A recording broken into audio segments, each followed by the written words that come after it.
Hello students, welcome back to my YouTube channel Jaideep Sir's Maths Mania.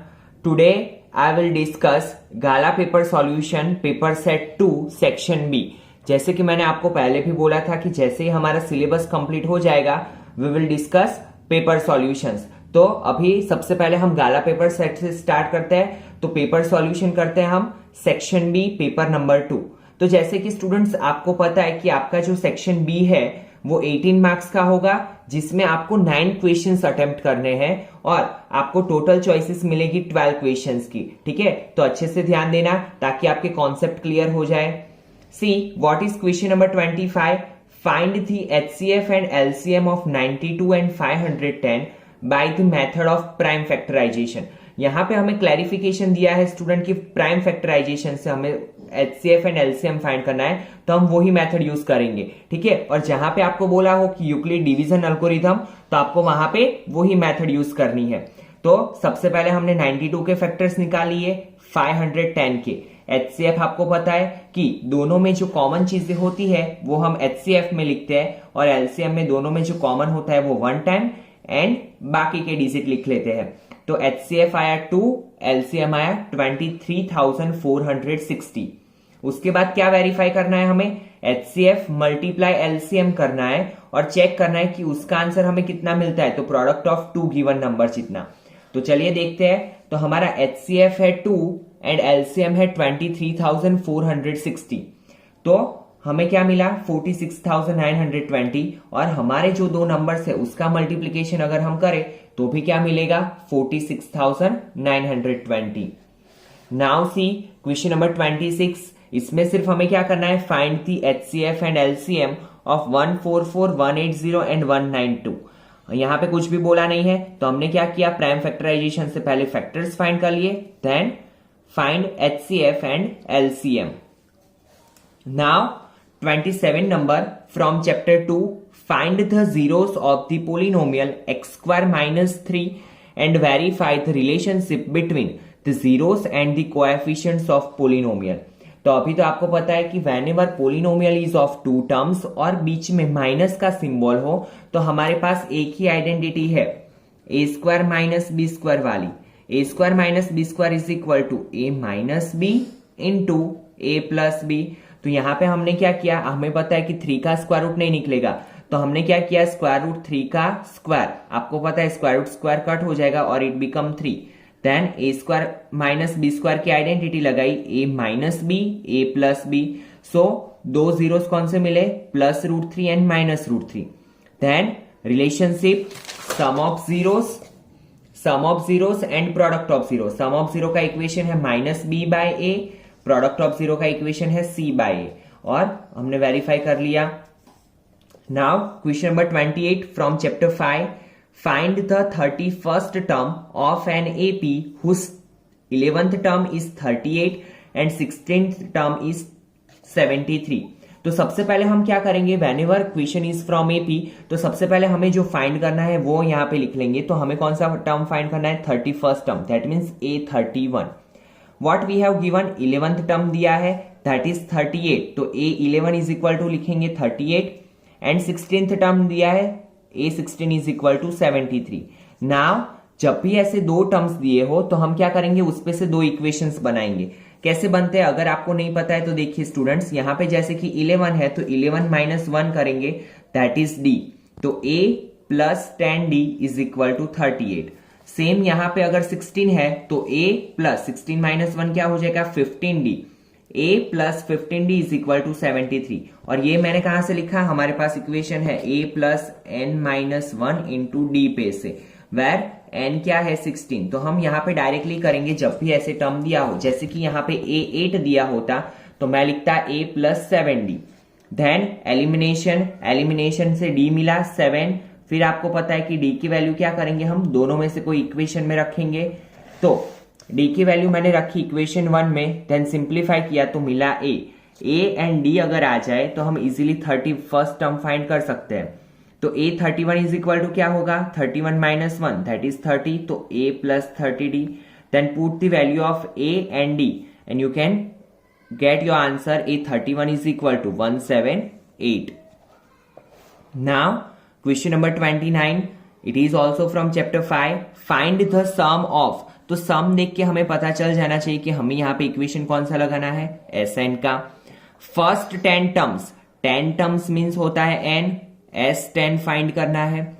Of the AP में जो first term होता है that is a, तो a है हमारा 2। d क्या होगा, a2 minus a1, 7 minus 2 that is 5। और S10, तो यहाँ पे n की जगह पे 10 रखा, 10/2, 2a plus n minus 1 into D में वैल्यू पुट अप करोगे तो आपको मिल जाएगा S10 245। Now question number 30, in a right triangle ABC, right angle at B पे क्या बोला है हमें, right angle. If tan A is equal to 1 then verify that 2 sin A into cos A is equal to 1। See student, ये question 2-3 तरीके से हो सकता है, आपको जो भी मेथड कन्वीनियंट लगे आप कर सकते हो। मैंने यहाँ पे कौन सा मेथड यूज किया है, देखो tan A is equal to क्या है, 1। नाउ वी नो दैट कि tan का इक्वेशन क्या है, ऑपोजिट अपॉन एडजेसेंट। 1 के नीचे कुछ भी नहीं है तो हम 1 लिख सकते हैं, किसी भी डिजिट के डिनोमिनेटर में हम 1 लिख सकते हैं। दैट मीन्स 1 1, तो ऑपोजिट हुआ 1 और एडजेसेंट भी हुआ 1। And according to Pythagoras theorem we can easily find hypo क्या होगा, √2। हाइपो हमें मिला √2। अभी हमारे पास तीनों साइड है तो हम sine A and cos A की वैल्यू इजीली फाइंड कर सकते हैं। Sine A is equal to क्या होगा, opposite upon hypo, and cos A is equal to क्या होगा, अगेन एडजेसेंट अपॉन हाइपो। तो साइन ए की वैल्यू मिली 1/√2, कॉस ए की वैल्यू मिली 1/√2। नाउ हमें क्या वेरीफाई करना था, 2 sin A into cos A is equal to 1। तो हमने क्या किया, साइन ए में साइन ए की वैल्यू रखी, कॉस ए में कॉस ए की वैल्यू रखी, that is 1/√2, 1/√2। And you know that √2 क्या हो जाएगा, 2 cut, that means 1, and hence we can say that LHS is equal to RHS. Now question number 31, it is from chapter 10, circle. The length of a tangent from a point A at a distance 5 cm from the center of the circle is 4 cm. तो सबसे पहले जब भी ऐसे geometric equation आए तो हम क्या करेंगे, फिगर पे फोकस ज्यादा करेंगे। तो सबसे पहले हमने सर्कल ड्रॉ कर लिया, सर्कल का सेंटर ले लिया O। फिर हमें क्या बोला है, a tangent from a point A at a distance 5 centimetre from the centre. Centre से कितना सेंटीमीटर पे है, 5 सेंटीमीटर। एंड टेंजेंट की लेंथ क्या दी हुई है, 4 सेंटीमीटर। हमें फाइंड क्या करना है, रेडियस। तो जब भी टेंजेंट एंड रेडियस की बात आए स्टूडेंट, तो आपको पता ही होना चाहिए कि यहां पे हमारा लगेगा पाइथागोरस थ्योरम, क्योंकि हम ऑलरेडी थ्योरम में 10 चैप्टर में देख चुके हैं कि टेंजेंट जो होता है वो रेडियस के साथ 90 डिग्री का एंगल बनाता है। And whenever 90 degree angle is there, तो आपको पता है राइट एंगल ट्राइंगल के लिए हमारे पास एक ही थ्योरम है, and that is Pythagoras theorem. तो हमने पाइथागोरस थ्योरम यहां पे लगाया, OB² plus AB² is equal to OA²। तो 25 का स्क्वायर माइनस 16 का स्क्वायर, एंड वी गॉट 9। तो OB² इज इक्वल टू मिला 9, तो OB की वैल्यू क्या मिलेगी, 3। So radius is 3 centimetre. Now question number 32, point S lies in the exterior of a circle. Exterior means outside of the circle with center P and radius 33. यहां पे हमें क्या दिया हुआ है, रेडियस दे दी है। A tangent from S touches the circle at T. S में से जो टेंजेंट निकल रहा है वो सर्कल को कहां पे टच कर रहा है, T पे टच कर रहा है, ठीक है। और ST is equal to 56 centimetre. ST की लेंथ क्या दी हुई है, 56। Find the distance of S from P। हमें क्या करना है, S से P का डिस्टेंस फाइंड करना है।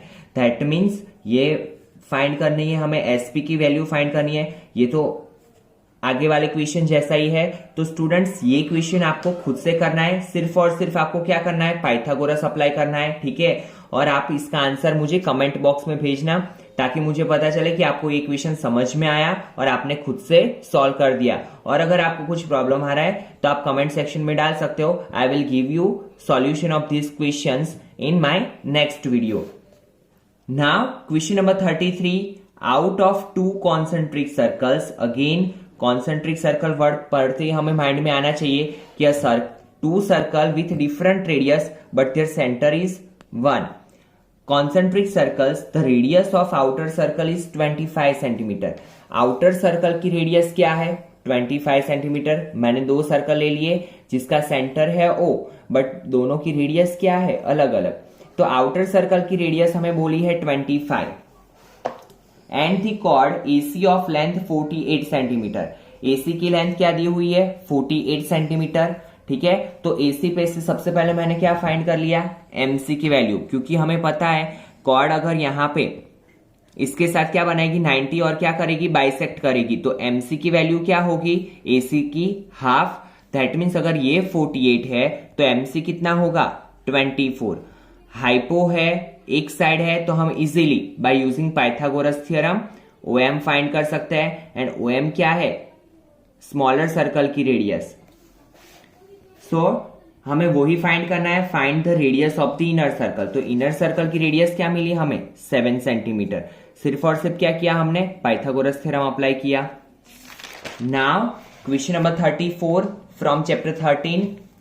A toy is in the form of a cone of radius 3.5 centimeter mounted on a hemisphere of same radius। देखिए क्या टॉय कैसे बना हुआ है, हेमिस्फीयर के ऊपर क्या माउंट किया है कोन, और दोनों की रेडियस क्या है सेम। तो जब भी सरफेस एरिया एंड वॉल्यूम के क्वेश्चन आए तो उसमें भी आपको क्या करना है स्टूडेंट, एक एक स्टेटमेंट पढ़ के उसके साथ डेटा लिखते जाना है। तो रेडियस है 3.5 सेंटीमीटर कोन की, हेमिस्फीयर की भी रेडियस क्या है 3.5 centimetre. Now height of cone क्या होगी, तो हम क्या करेंगे टोटल हाइट में से हेमिस्फीयर की हाइट सब्ट्रैक्ट कर देंगे, और हेमिस्फीयर की हाइट क्या होगी जो उसकी रेडियस है वो। दैट मीन्स हमने क्या किया 15.5 में से 3.5 को सब्ट्रैक्ट कर लिया, तो हमें मिला कोन की height and that is 12 centimetre. But आपको पता है कि surface area of cone find करने के लिए हमारे पास क्या होना चाहिए slant height, that is L। तो इक्वेशन क्या है L square is equal to R square plus H square. उस पे से हमने क्या फाइंड किया L फाइंड किया and that is 12.5 centimetre. L find करने के बाद मैंने क्या किया total surface area of toy, toy दो चीजों से बना हुआ है, तो किस क्या आएगा curve surface area of hemisphere plus curve surface area of cone. And equation क्या है curve surface area of cone का pi r l plus curve surface area of hemisphere के लिए 2 पाई आर स्क्वायर। दोनों में से कॉमन क्या निकला पाई आर। क्यों मैंने रेडियस कॉमन निकाली, बिकॉज हेमिस्फीयर एंड कोन की रेडियस सेम है। अगर आपको अलग अलग रेडियस दी हो तो आपको कॉमन नहीं निकालनी है, डायरेक्टली सिंप्लीफिकेशन करना है। And after simplification we got our answer 214.5 centimetre square. Now question number 35 find mean. हमें क्लास दिया हुआ है फ्रीक्वेंसी, XI फाइंड कर लिया। XI कैसे फाइंड करते हैं स्टूडेंट्स, अगर आपको नहीं पता है तो फिर से मैं बता दूं 200 to 299 है, तो हम क्या करेंगे दोनों का एडिशन डिवाइड बाय 2। ठीक है, तो हमें मिला 249.5, यहां पे भी सेम 349.5। फिर आप क्या करोगे देख लोगे कि दोनों में डिफरेंस कितना है 100 का, तो आप डायरेक्टली 100 ऐड करते जाओगे तो भी आपको मिल जाएगा। फिर XI में से हम क्या करते हैं मिडल वैल्यू को A सपोज करते हैं और उस पे से DI फाइंड करते हैं। DI फाइंड करने का इक्वेशन क्या है XI माइनस A। सभी में से आप क्या करोगे A सब्ट्रैक्ट करोगे 249.5 माइनस 549.5 दैट इज माइनस 300, 200, 100। उसके बाद क्या करते हैं हम H सपोज करते हैं। H क्या होता है जो एग्जैक्टली नीचे 0 के वैल्यू होती है वो होता है H। H is equal to 100, सबको 100 से डिवाइड कर दिया, so it become -3, -2, -1, 0, 1, 2, 3। Then FI UI, FI और UI का मल्टीप्लीकेशन किया and then put the value in equation and we got answer 580.33। ठीक है, now last question of this section, question number 36। One card is drawn randomly from a well-shuffled deck of 52 cards. Calculate the probability that the card will be an S. आपको पता है कि जब भी probability का question आए तो सबसे पहले आप टोटल थिंग्स लिख लो, तो टोटल कार्ड्स कितने होते हैं 52। नाउ हमें प्रोबेबिलिटी किसकी फाइंड करनी है, probability that the card will be an S। आपको पता है कि 52 कार्ड्स में S मतलब इक्का, इक्के कितने होते हैं 4 होते हैं, ठीक है। तो क्या आएगा 4/52। फिर क्या बोला है नॉट बी एन एस, तो ऑब्वियसली है अगर 52 में 4 पेजेस होते हैं एक एस के, तो नॉट एस के कितने होंगे 48। तो मैंने क्या किया, number of cards except ace is equal to 48, तो यहां पे आएगा 48, नीचे आएगा 52। 12 4 सा 13 4 सा, तो 4 4 कट 12/13। तो इसी के साथ स्टूडेंट सेक्शन बी यहां पे कंप्लीट हुआ। In next video I will give you a solution of section C. तो अगर आपको वीडियो अच्छा लगा हो तो उसे लाइक करना ना भूले, और अगर आप चैनल पे नए हैं तो उसे सब्सक्राइब कर ले, ताकि आपको हर एक वीडियो लाइन वाइज मिलता रहे, ठीक है। चलिए मिलता है नेक्स्ट वीडियो में। Thank you students.